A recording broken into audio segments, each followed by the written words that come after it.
Boa tarde, meus amigos e minhas amigas. Eu vou fazer um pequeno comentário aqui a respeito do Brasil de hoje.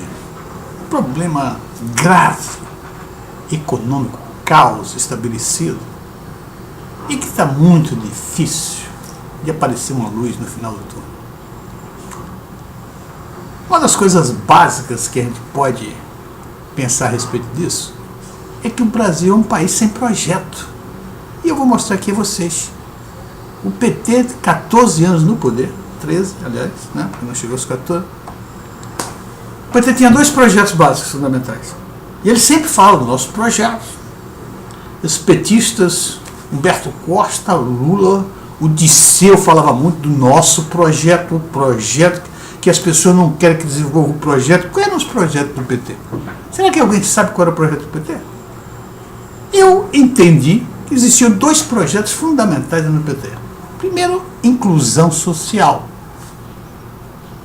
E quando o Lula assumiu, em 2003, de 2003 a 2008, a economia mundial vivia um céu de brincadeiras.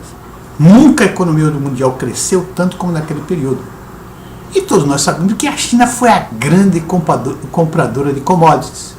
E isso fez com que o Brasil, não só o Brasil, todos os países emergentes, aliás, o Brasil foi um dos piores, porque o Brasil foi um país que apresentou nesse período, de 2003 a 2010, que foi o período do senhor Luiz Inácio Lula da Silva, uma das menores taxas de crescimento entre os países emergentes. Tanto que a média dos emergentes era 6,5% nesse mesmo período, de 2003 a 2010. E a do Brasil foi 4%, a do Lula. Então significa, né, que o Brasil puxou a taxa para baixo, a taxa média de crescimento da economia mundial entre os emergentes. Ou significa o mesmo, foi um dos países que apresentou a menor taxa de crescimento nesse mesmo período. Então, mas isso apresentava, pela quantidade, pelo volume de riqueza, de compra da China, né, o Brasil conseguiu, não é? Com todos os emergentes cresceram e foram beneficiados por esse crescimento mundial. O Brasil poderia ter sido muito beneficiado por isso e não foi, por isso que apresentou as menores taxas de crescimento. O Brasil conseguiu tirar da pobreza, da classe baixa, aproximadamente 40 milhões de pessoas e colocar na classe média. Isso, olha, foi uma coisa que parecia que o mundo estava olhando para o Brasil, porque o Brasil representava alguma coisa de importante por causa disso. Quando todos os países, percentualmente isso, Argentina, Venezuela, Uruguai, Colômbia, todos os países da América do Sul, 5 ou 6 países da América, apresentaram, tiraram pessoas da pobreza percentualmente muito mais do que o Brasil, uns 5 ou 6 países. Então não foi nada demais, só fanfarra dos petistas, dos lulopetistas, que achavam que o Lula é um grande presidente. Tanto é que foi a China deixar de comprar, a China caiu o seu crescimento e acabou. E hoje o PT, o governo do PT, desse projeto de inclusão social, insustentabilíssimo, foi tão insustentabilíssimo que bastou que a China reduzisse o seu crescimento, parasse com as compras de commodities da maneira que comprava, e o Brasil se liquidou economicamente, destruiu, não só por isso, pelas as políticas econômicas errôneas, por esse governo de analfabetos, de incompetentes, ele, Dilma, não é? E destruíram o Brasil. E ao fim do governo petista, estamos chegando ao final dele, ainda não chegou, mas estamos chegando, do governo petista, foram devolvidos só os 40 milhões de pessoas para a classe pobre, mais do que isso, 120 milhões de pessoas foram para a classe pobre, ou seja, aqueles 40 que eles votaram, mais 80 foram de volta para a classe pobre, porque o país não cresceu e não cresce. A taxa de emprego está em 11,2%, a taxa de juros é mais alta do mundo. E cadê a igualdade de renda, a distribuição de renda? Como pode o país distribuir renda dessa maneira? O governo petista sempre pagou a maior taxa de juros do mundo. E com a inflação, quem é que perde com isso? São os mais pobres. E como é que pode distribuir renda dessa maneira? Não há projeto de distribuição de renda, inclusão social dessa maneira. Então foi um grande engodo esse projeto social. Agora, o projeto que o PT desenvolveu bem foi de manutenção do poder. Por quê? Porque foi um projeto feito através da corrupção, desviar recursos públicos do governo e usar empresas como, por exemplo, a Petrobras. Liquidaram a Petrobras para que ele se mantivesse no poder. E mesmo assim foi ter, porque está todo mundo indo para a cadeia. O Disseu está na cadeia, o Zé Júnior foi para a cadeia, o João Paulo Cunha foi para a cadeia, Lula está indo para a cadeia, só não foi ainda, não sei nem porquê, já devia estar na cadeia há muito tempo. Então esse projeto de PT só tinha esses dois projetos do PT, eram esses. Inclusão social, que não incluiu, ao contrário, devolveu mais do que botou dentro da classe média. E a manutenção do poder, que é aí que nós vimos o poder que tinha o PT e por isso o senhor Lula era considerado um grande líder, porque claro que era um grande líder.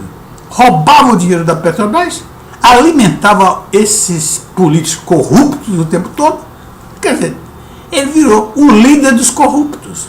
Isso só. Não tem questão de liderança política, não tinha liderança política nenhuma, tanto é que não soube nem fazer, nem converter votos. Aí, no impeachment da Dilma foi um fracasso total, Lula. Muito bem, meus amigos, esse é o projeto do PT, é uma coisa que acabou e vai acabar e vai desaparecer esse partido. Talvez não desapareça, mas será um nanico por muitos e muitos anos. Bom, dentro do Brasil atual, nós vimos que o Brasil só fala em déficit público. O vice do Cassino põe a boca torta. Claro que a política fiscal é muito importante. Controlar o déficit público é muito importante. Mas só se fala em déficit público. Déficit é uma equação aritmética. Receita, vamos dizer, contábil. Receitas menos despesas é igual a déficit ou superávit. Se a receita é menor do que a despesa, vai dar déficit público. Agora, o Brasil só olha para o controle das despesas. São os especialistas em despesas. Olha quantos especialistas em despesa tem o Brasil, só se fala isso. Eu não vejo ninguém falar em receita. Outro dia eu vi um programa do William Vac, que por sinal, excelente programa, do painel, Globo News Painel, excelente. Tinham 3 economistas, o Mansueto Almeida, uma excelente economista do grupo XP, que é a Zaif, e o outro economista, me parece que era Eduardo, que foi da campanha da Marina Silva. Esses 3 falaram o tempo todo em déficit. E eu percebi que o Mansueto, que é considerado um especialista em déficit público, realmente ele só sabe falar sobre despesas. Tanto que a ideia dele toda para solucionar o problema é sempre aumentar imposto de renda. Caramba! E receita não existe? Não existe possibilidade de se criar receita, quiser um projeto para um país? Então nós observamos que no país como um todo, nesse governo em particular, o governo Temer agora, a ausência de especialistas em projeto de desenvolvimento. Não se fala em desenvolvimento nesse país. Acabou. Acho que a última época que se falou de desenvolvimento foram com na ditadura, né? Os militares falaram em projeto de desenvolvimento, etc. Mas vamos lá. Olha só. Enquanto está se discutindo projetos, enquanto está se discutindo controle de despesas, tem tanta coisa que pode fazer. Olha o que está acontecendo no mundo. Será que não tem algum líder político no país que tenha a capacidade de olhar o que está acontecendo no mundo e procurar colocar isso dentro de um projeto nacional? Vamos começar por nós mesmos. Por que não renovar e atualizar a malha rodoviária? É claro que se você vai controlar a despesa, vai cada vez mais diminuir o crescimento do país. Vamos então controlar despesas, mas as despesas que são desnecessárias. Mas vamos investir sim. Investir em renovar e atualizar a malha rodoviária desse país, que é um grande benefício que se faria. Porque do jeito que a malha rodoviária do Brasil, as estradas esburacadas, etc., tal, não há produtividade nenhuma nesse país, econômica. Então devíamos renovar e atualizar a malha rodoviária. Um grande projeto, poderia ser um projeto para deslanchar esse país. Paralelamente, podia se renovar, atualizar a malha ferroviária brasileira, que é outro grande projeto que o país poderia cair em cima disso, tentar fazer isso, fazer com que esse país fosse para frente. E agora pensando em coisas novas, ver o que está acontecendo lá fora, produzir carro elétrico no Brasil.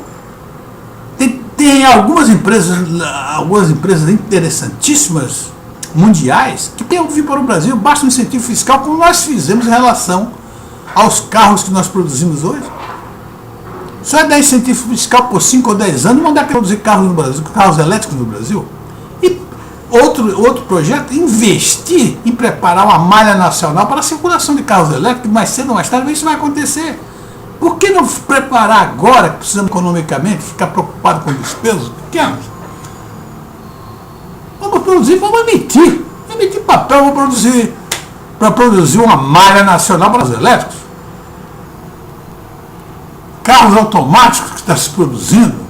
A Apple está fazendo um projeto enorme, eólico, um projeto enorme em carros automáticos, sem chofer. Por que não oferecer aqui as condições fiscais, isenções fiscais para esse pessoal produzir aqui? Produzir energias. A Google, a Apple, todo mundo está produzindo energia. Né? Os Estados Unidos, o Texas está cheio de energia solar. Trazer essas empresas de lá para cá. Né? Os países árabes também estão produzindo sua energia solar. Traz esse pessoal para cá, essas empresas que estão produzindo, que estão bem, e traz para o país e dá um incentivo. É eólica também, tem tanta coisa para se fazer nesse país. Por que não se vai se preocupar? A preocupação central do Brasil é controlar a despesa. Caramba! Ninguém fica rico controlando a despesa. Evidentemente, para você ficar rico, você precisa controlar. Mas se você só viver de controlar a despesa, você não fica rico nunca, meu amigo. Você precisa pensar nas suas receitas. O mais importante são as receitas. Quando você tem as suas receitas, sim, aí você começa a controlar também as suas despesas. É importante que você controle. Mas ficar só pensando em despesa, não se vai para frente. Ok? Muito obrigado e até a próxima. Nossa, tchau.